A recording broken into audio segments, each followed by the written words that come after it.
Hi guys, welcome to the next video. This video is going to be on the discussion board, specifically week 2. I thought I would just make individual videos for each discussion to see how that works. Again, your feedback is much appreciated, so I know what's actually helpful, what's working, what can be revised in the videos. Any requests for any content in the videos, let me know through email or whatever, and I'll make it for you. Or if you already have videos that are useful that you've found throughout this process that kind of relate to what we're looking at, feel free to share them. Okay, so this video will be, let's see, I'm going to click on discussions, and then I'm going to go to week 2. So this is for next week. Discussions 1, 2, and 3, which are listed here. If you look at lockout dates, those are closing this Saturday. So we have 3 discussions per week.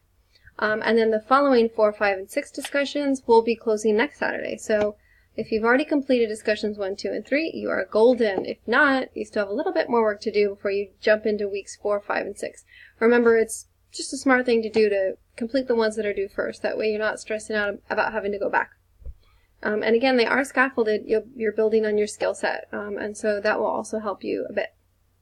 Okay, so this video is just for next week, week 2, short story, discussion number 4. So again, we're still in module number 1.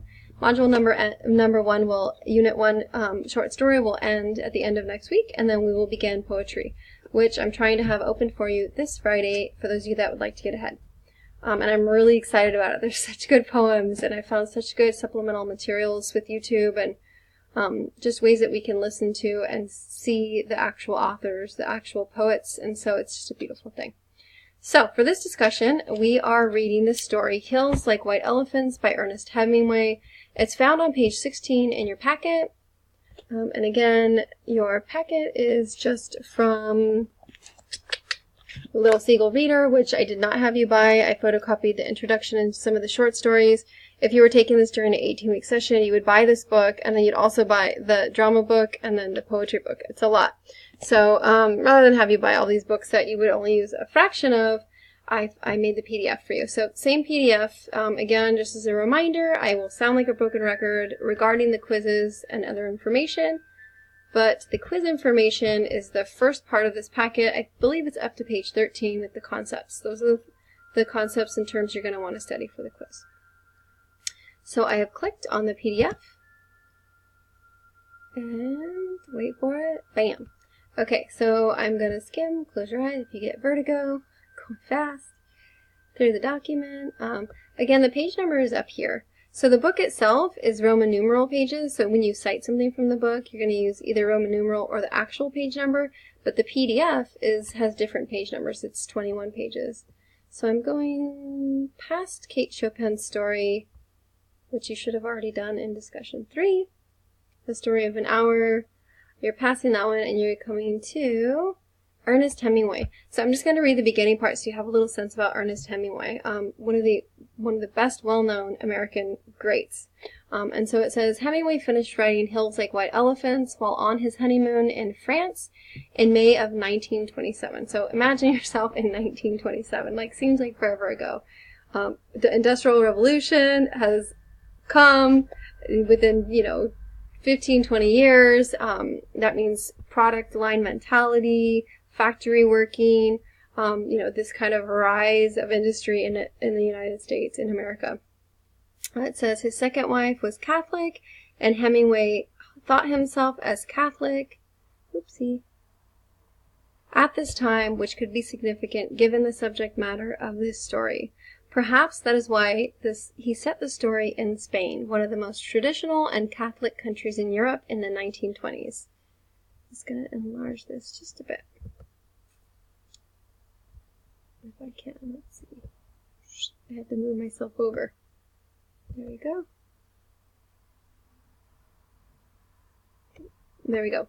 Hemingway explains that he met a girl in Prunier, where I'd gone to eat oysters before lunch, and though he knew she had been in a particularly trying situation, they talked not about that, but about other things. I'm being vague here because I don't want to give away the mystery of the story. So part of your task when you're reading this short story by Hemingway is trying to figure out what it is these two people are discussing? What are they talking about, right? That's the question that's going to be burning in your mind. And you can talk about it in the discussion board. This anecdote exemplifies Hemingway's own evasive style. What is said merely hints at and suggests the wealth of what is not said. After talking with this woman, Hemingway skipped lunch and spent the afternoon writing. So he was immediately inspired by his experience to write this short story, which is what happens to writers when miraculous things happen, everyday miracles. And sometimes it happens right away, and other times they're recalled to a memory and they write. We've all experienced this, whether it's a text message or a poem or a story that we have to hear. We're inspired to want to kind of gravitate towards that thing. Let's see. As you read, try to imagine what these two characters are not openly discussing. So that's kind of your hint there.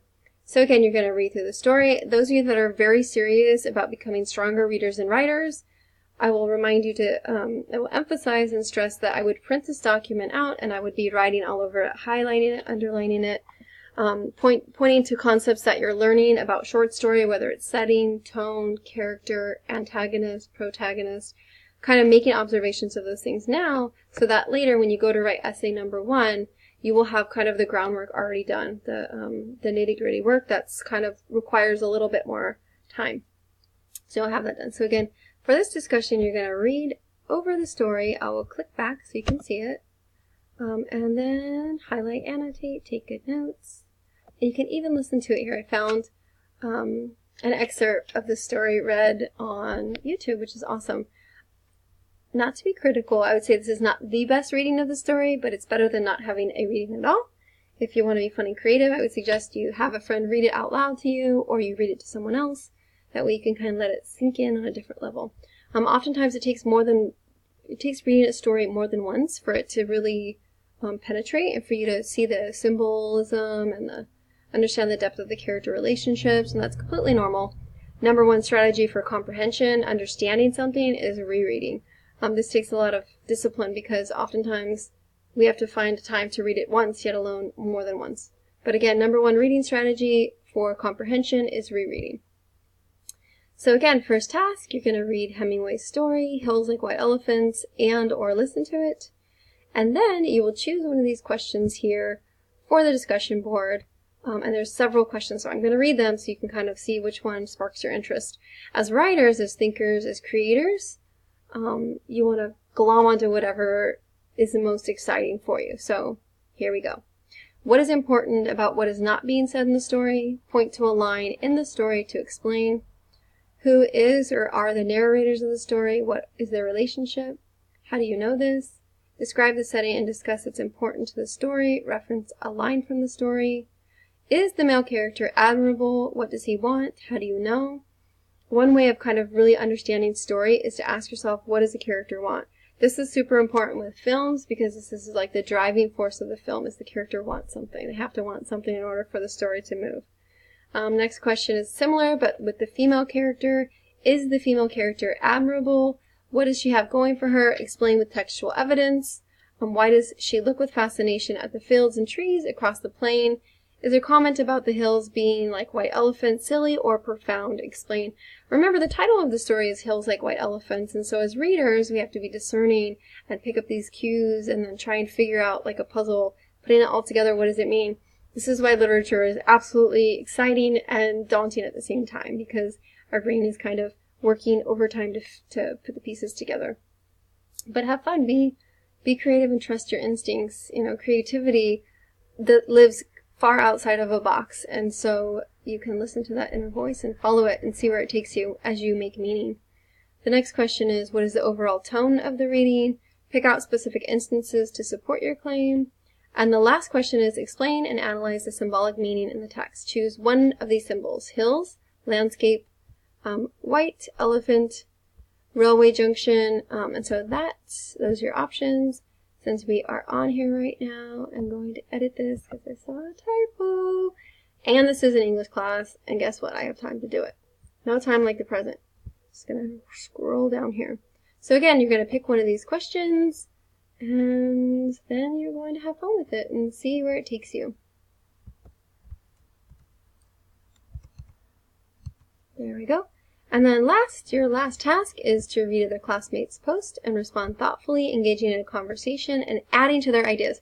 Remember, it's always good to read someone's ideas, but what's really cool about the discussion board is that you can actually give feedback and build on one another's ideas.